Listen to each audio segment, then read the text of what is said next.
আমি তোমারে ভালোবেসেছি, আমি তোমারে ভালোবেসেছি,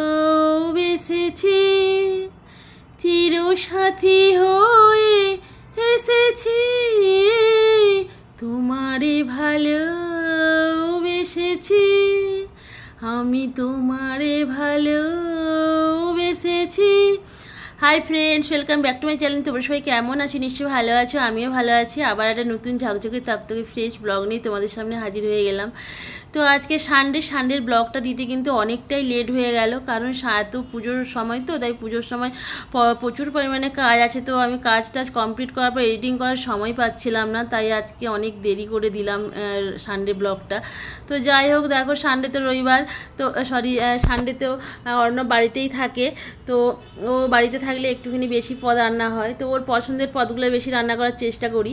তো অর্ণব বললো আজকে লাউ চিংড়ি খাবে, চিকেন খাবে, তো সেই মতো লাউ চিংড়ি রান্না করছি। লাউ চিংড়ি বলছি, ভুল হয়ে গেল।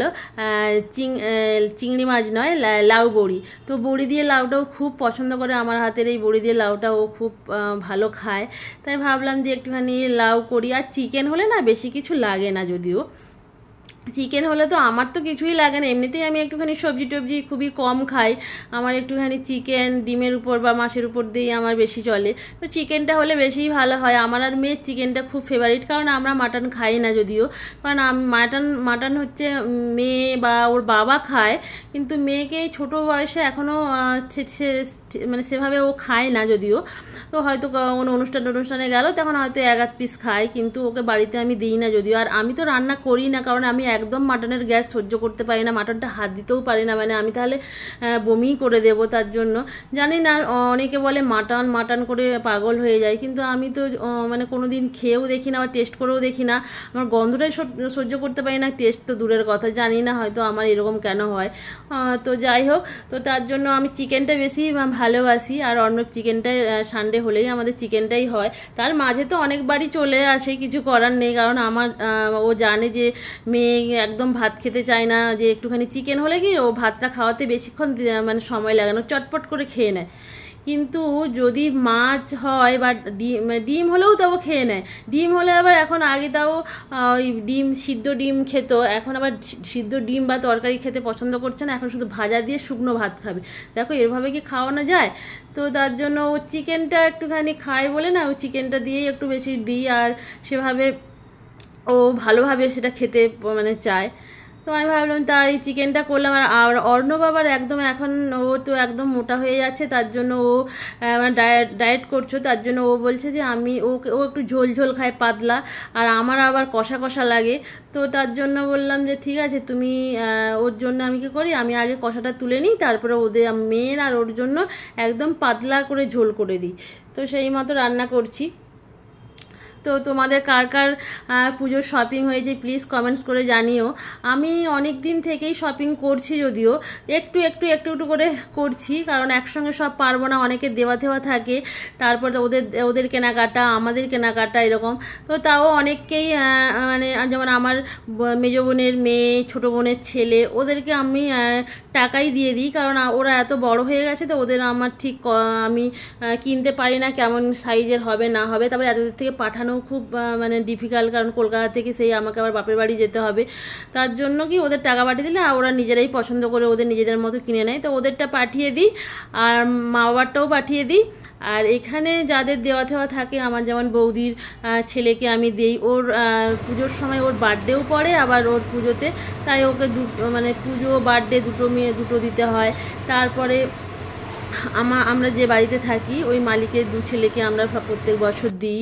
আর ওরাও আমার মেয়েকে সবাই ভালোবাসে, সবাই আমার মেয়েকে দেয়। আমার মেয়ের এত জামা হয়ে যায়, মানে কোনটা পরাবো না এরকম মানে মানে হয়। তো আমরাও অনেক কিনি, আবার অনেকে দেয়, তা সেই জন্য সব আবার পরাও হয় না। যেমন আগের অনেক নতুন জামা ওর রয়ে গেছে, মানে হচ্ছে না, কোনোটা বড় কোনোটা ছোট হয়ে গেছে এরকম।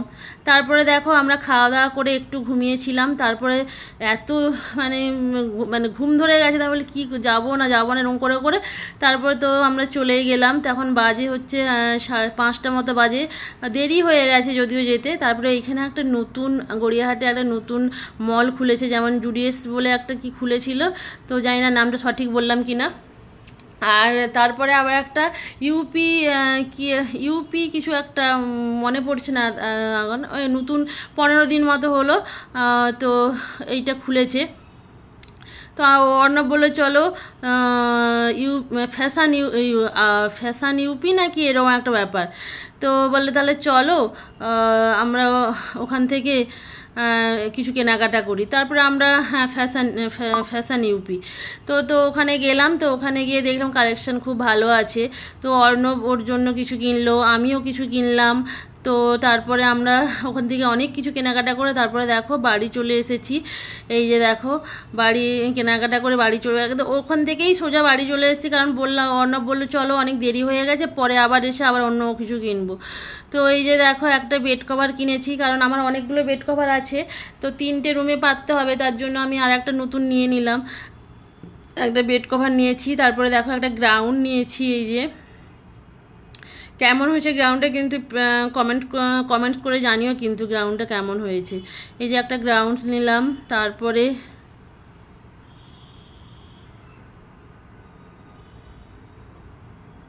এই গাউনটা কিন্তু খুব মানে আমার তো পরেছিলাম ভালোই লাগছিলো, জানি না কেমন লাগবে।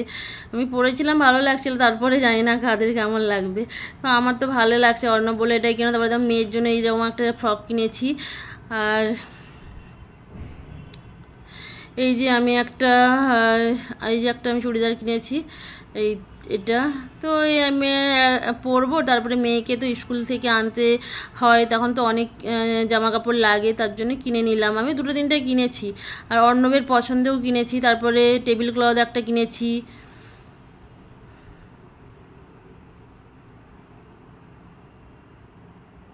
একটা ডাইনিং টেবিলে আর একটা টি টেবিলে, দুটো কিনেছি। আর এগুলো হচ্ছে একটা মাইক্রো ওভেনের আর একটা হচ্ছে ফ্রিজের কভার, দুটো নিয়েছি। দুটোই সাদা নিয়েছি, সাদা ঠিক না, ঘিয়া ঘিয়া টাইপের। এই যে অর্ণবের দুটো শার্ট, অর্ণব বলছে এগুলো ওর অফিসের জন্যই নিয়েছে।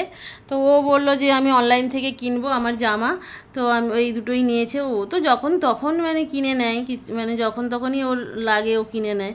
এই যে একটা মেয়ের জামা। তো দেখো তোমাদের যদি ভালো লাগে ব্লগটা, তোমরা প্লিজ লাইক কমেন্ট শেয়ার ও সাবস্ক্রাইব করে দিও। আবার তোমাদের অন্য কোনো ব্লগে তোমাদের সঙ্গে দেখা হবে।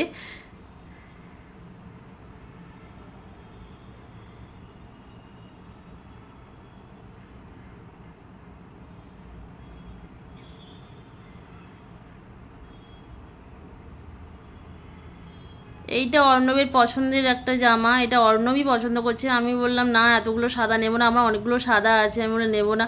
কিন্তু ও নাছর বান্দা, না এটা নিতেই হবে নিতে হবে, এই সাদা আর সাদা চুড়িদারটাও নিলাম।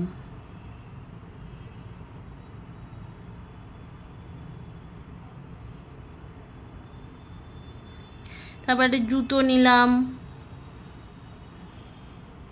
মেয়ে জুতো নিল। তো চলো টাটা বাই বাই, ভালো থেকো সুস্থ থেকো সাবধানে থেকো।